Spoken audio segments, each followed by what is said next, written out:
चलित मास 10 तारिखरे inner हुइली club Khordha तरफरु सभानेत्री मिनता Mahanti अध्यक्षतार समितिर संपादक श्रीमती सुकांती पट्टनायक सहयोग सियालिया ग्राम माँ मंगला आदिवासी महिला समितिर महिला मानू वस्त्र और सानिटारी उपकरण प्रदान करा जायथिला। आदिवासी महिला को साक्षरता सचेतनता धंदामूलक शिक्षा सिलाई केन्द्र बाउंश निर्मित उपकरण निर्माण कार्यर शैली देखाई किपरि आत्मनिर्भरशील हेबे सेतिपाई आलोचना करा जायथिला।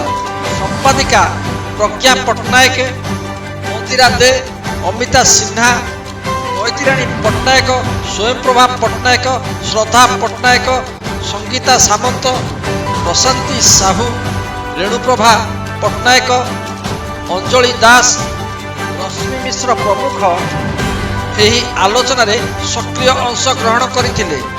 प्रथमे सियालिया ग्रामर माँ मंगला महिला समिति सभानेत्री तथा समाजसेवी और परिवेशविद सुकांती पट्टनायक इनर हुइली क्लब सभ्या मानू उत्तरीय प्रदान करी पारंपरिक रीति भव्य संबर्धना जणाइथिले।